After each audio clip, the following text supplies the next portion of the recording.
Hey y'all, this is Calvin X Mitchell. I hope you guys had an enjoyable long Memorial Day weekend. I'm here with this week's edition of the DMV Real Estate Market Minute, where I provide you with data and analysis related to our DMV housing market.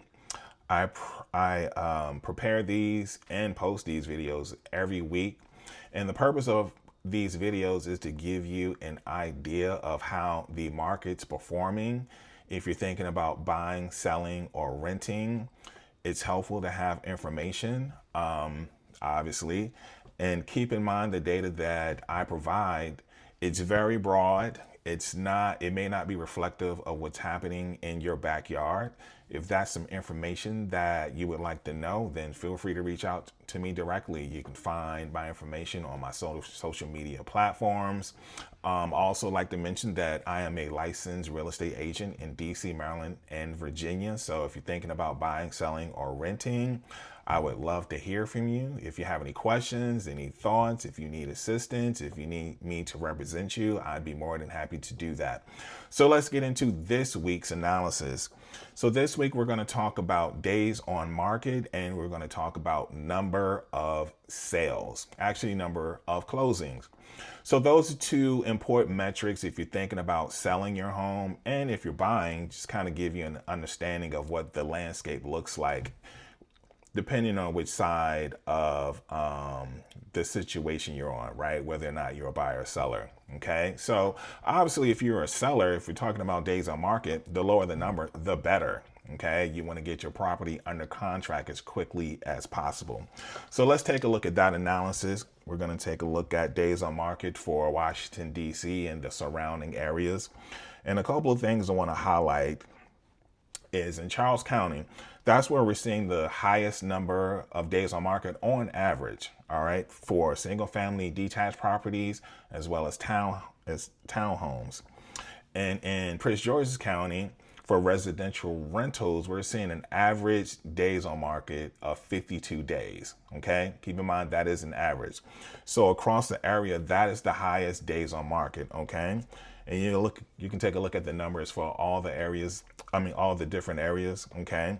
And I want you to take a look at the days on market for detached properties versus townhomes versus rentals. Okay. So you can see for every category, for each category, that number roughly gets higher.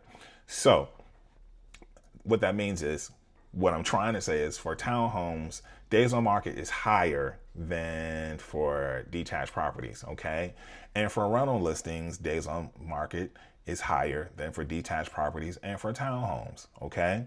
So I thought that that's something interesting, and you certainly can take a look at that. So I post these slides the following day, right? So you can just see the slides without hearing my voice, which some of you might be like, yay. Anyway, so let's take a look at numbers of closings, the number of closings across the area. Okay. So you can see this analysis is comparing April 2025 to April 2026 to see where we are at this point as compared to last year. So April is the last month of data that's fully available. We're currently in May, so we can't give you an analysis on May until we're in the month of June. All right.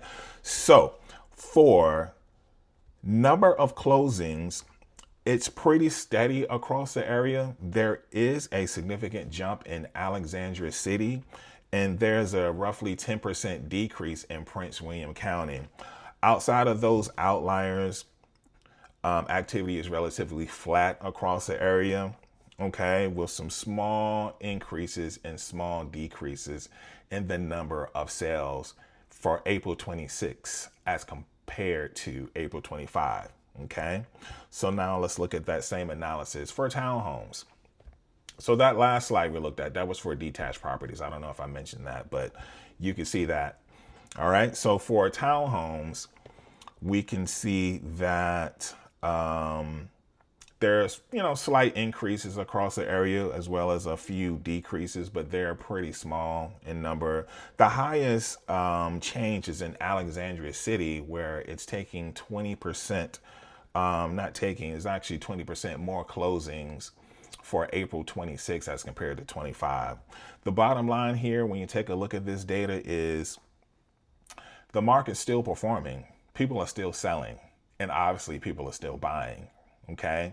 So if you're on the fence, you're thinking about buying or selling, just know that this market is still robust. If you have a good quality listing that's priced right, it will sell. It could take a little bit longer.